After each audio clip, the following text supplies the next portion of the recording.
and trying to build something that feels like a film, that feels like it's really got characters. It's got characters who are interacting in real time.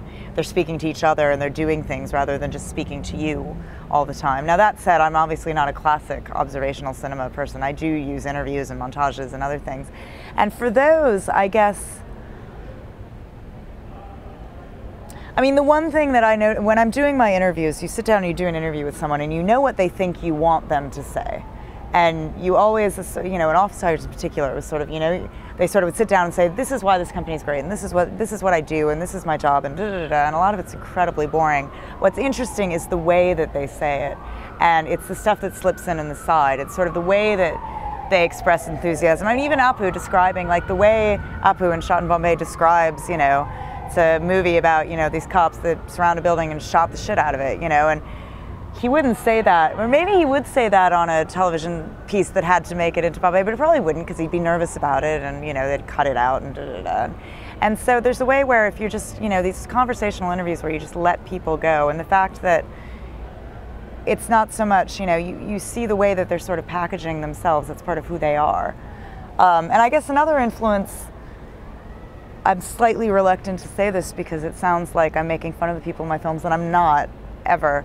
But I mean, the Christopher Guest kind of mockumentaries, I think there's something about just the kind of absurdity of real life that I'm always sort of looking for. And it's not the absurdity of this person who's dumb enough to let me shoot them at all. It's like, what do they, you know, what is just sort of watching a bunch of people sitting around waiting for something to happen reveal about? I mean, life is full of like ridiculous moments everywhere. And so it's sort of getting at, I think, the moments that aren't just ridiculous, but are also very sort of recognizable, so that someone in, you know, Austin, Texas, who's never been to Bombay and knows maybe a little bit about film shoots will see these guys sitting around and be like, oh my God, that, you know, it'll remind them of something in their life or someone they know. You know, the same thing like the beauty school in Afghanistan, the whole idea of making film in a beauty school in Afghanistan, you know, completely irrelevant setting in some ways, but it's a way to get at Afghan women, you know, this post-war situation, just doing something that people anywhere in the world would do, and seeing what the similarities and differences are. So I guess that's the, you know, there's a lot in Shot in Bombay that's unique to the Bombay film industry and that's unique to that movie, but there's also a lot of stuff that's very kind of universal and funny and frustrating or sad or whatever because it is familiar. So the first two of your documentaries were with non-actors. I mean, right, yes. Shot in Bombay, everybody was an actor.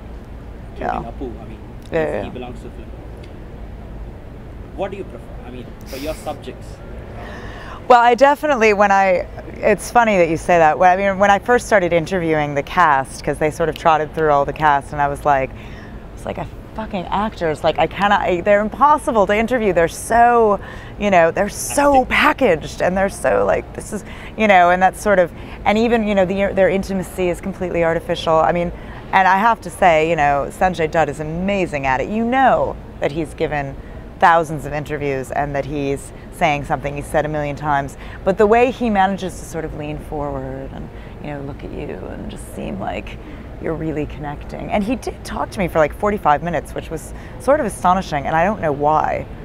I have no idea why. Maybe because he was shooting a fight scene where he got really wet and he just didn't want to go shoot it, and he was putting it off. But the rest of them, you know, you can sort of see them putting on their thing and trying to get them, you know, and they won't go off script, and they're so hyper aware. And so that can, again, that speaks for itself, and you can use that, you know, to your advantage and as a way to tell the story. But yeah, I'm wary now of, you know, now I realize that the most difficult part of switching into fiction is dealing with actors, because they do, they are unique. On the other hand, the good thing about dealing with actors is that they know that their job is to be on camera, and they don't resent the fact that you're at, you know, it's like, all right, this is what I'm doing, I have to do it. Whereas there's always a moment with every documentary, no matter how much the people you're working with adore you and you've become friends and they're part of the process, where they're just like, get the fuck out of here, you know, enough, you've been in my face, why am I doing this? Why did I ever agree to do this? You know, I don't want any part of this, and actors have no choice.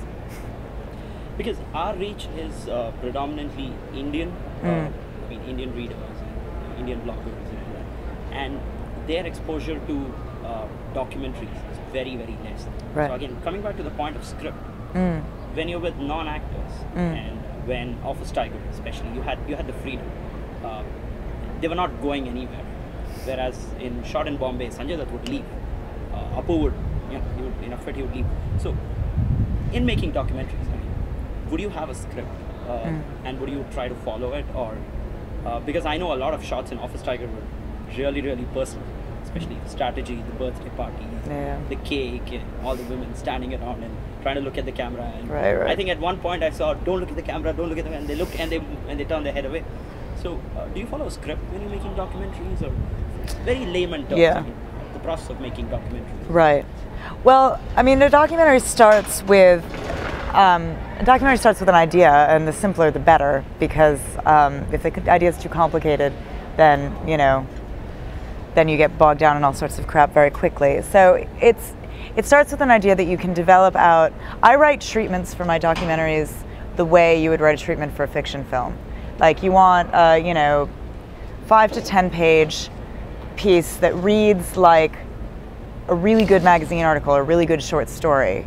Something that gives you a feeling of character, gives you a feeling of place, gives you a feeling of why it matters. You want the funder, to pick this up and read through it and say, "Oh my God, that's a world I really want to see, and these are people I want to meet," because that's the point, right? You want to say, this is a world you're going to want to spend 75 minutes in or 90 minutes in. Now, part of that process is inventing a narrative. You have no idea what your narrative's going to be. I mean, with something like Shot in Bombay, you can say, all right, well, these are the characters, this is what the director's like, these are who the actors are. They've shot half the film, they've got a month left to finish it, their star has to go to court all the time, he might be thrown in jail at any moment. So what we're going to do is follow, we're going to meet all these different people on set, follow them finishing the film, see how, follow the release, see how it comes out. That's all pretty straightforward. You have to flesh in a lot of the, the backstory that you're going to get across. You have to explain how you're going to get across. You have to give a sense of the style of the movie. But there's a lot of invention. I mean, I hadn't met the body doubles when I was there. I don't think I wrote that into the treatment because I probably didn't know about it. I think I probably did write, the catering crew or something about the people who deal with the actors' tiny little needs, or the stunt guys, or the carpenters or something, because I knew that I wanted to get a cross section. But I invented a lot of the information on who those people were. You make it up. And then you go on set and you look for people and you pray that you find people who are as interesting as the people you've invented. And inevitably what you find is completely different from what you thought you were going to find. But usually it's more interesting. So there's this, I said in the Q&A last night, there's this sort of, you're driving around, it's like driving in the dark without headlights, really. It's like you have to keep going because you've got to get somewhere, but you don't know what's going to come up next. You have no idea. And so, and inevitably the moment you sort of take a break and, your camera guy goes off to make a phone call or for a smoke or something, then something brilliant happens that you've missed. And then you get nervous and you're shooting all the time and nothing happens for like 4 hours, but so you can't really script it. You just have to be on and be looking and be listening. And then, you cover your bases. Like for Shot in Bombay, I interviewed a dozen people that I didn't use, and not just on set. We interviewed a bunch of different people from the Bombay Police Department about this whole notion of encounters. I interviewed a human rights lawyer with Human Rights Watch to talk about, the broader implications. This incident at Shootout at Lokhandwala, that was sort of one of the earliest encounters and what they mean now and how the problem hasn't gone away. Interviewed other actors, other people in the film industry to sort of put this whole film in perspective. All of it, obviously, once we were in the edit room, was overkill. None of it was going to fit at all, but you never know when you panic and you shoot more, when you have time.